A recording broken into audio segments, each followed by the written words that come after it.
আজি দিনটো মই জোনাই চিচি বৰগাঁও ধেমাজিত কেইবাখনো নিৰ্বাচনী প্ৰচাৰ সভাত ভাগ লৈছিলোঁ আৰু মই দিনটো ফেচবুক লাইভতে আছোঁ। যিসকল শুভাকাংক্ষীয়ে মোৰ ফেচবুক চায় তেখেতসকলে গম পাই আছে যে ৰাতিপুৱাৰ পৰা মই নিৰ্বাচনী প্ৰচাৰত ব্যস্ত আছোঁ আৰু মই কল্পনাও কৰা নাছিলোঁ যে আমাৰ বিজেপি বিৰোধী এটা ঐক্যমঞ্চ গঢ়িবলৈ চেষ্টা কৰি থকা সময়ত আৰু আজি দুদিনৰ আগতে কথা বতৰা পাতি থকা এটা পৰিৱেশ থকা এটা পৰিস্থিতিত অখিল গগৈ ডাঙৰীয়াই আমাৰ দলৰ দুজন জ্যেষ্ঠ নেতা লোকসভাত বিৰোধী উপদলপতি গৌৰৱ গগৈ ডাঙৰীয়া আৰু আমাৰ বিধানসভাত আমাৰ দলৰ দলপতি দেৱব্ৰত শইকীয়া ডাঙৰীয়াক বিজেপিৰ এজেণ্ট বুলি ক'বলৈ কুণ্ঠাবোধ কৰা নাই। গৌৰৱ গগৈ ডাঙৰীয়াৰ সংসদৰ ভূমিকা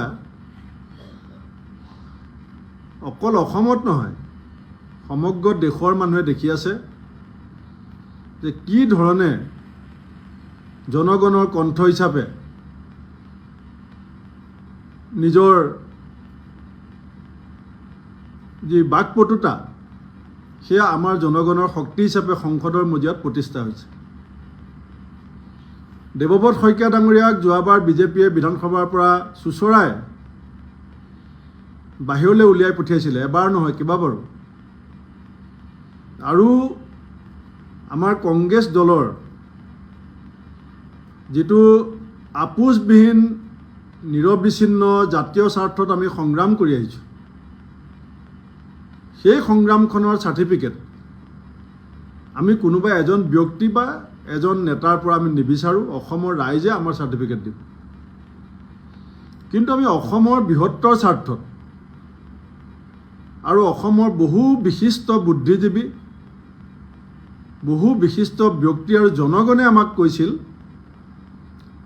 যে বিজেপিৰ সাম্প্ৰদায়িক বিভাজনকামী ৰাজনীতিৰ বিৰুদ্ধে এখন ঐক্যবদ্ধ সংগ্ৰামৰ প্ৰয়োজন আছে।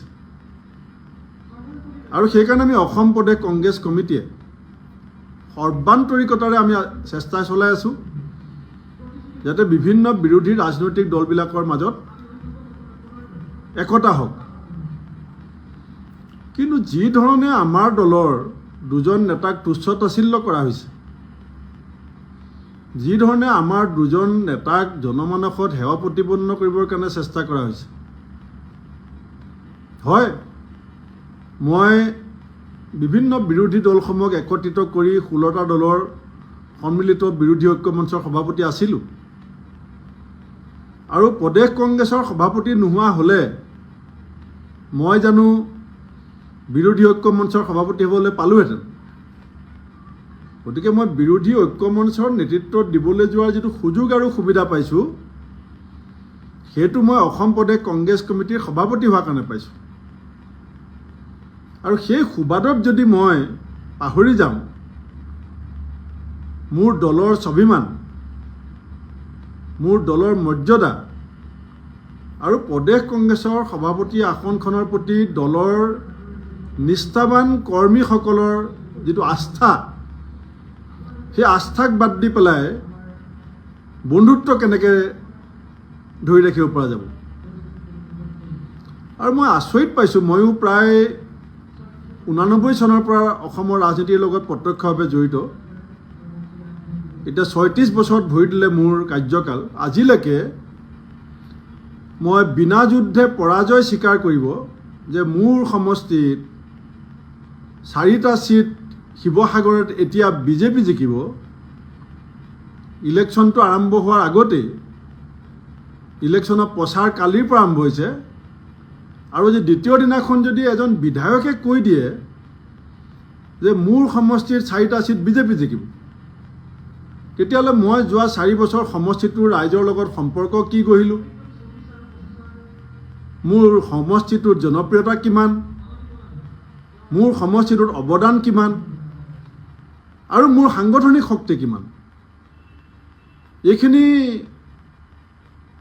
প্ৰশ্ন আহিব।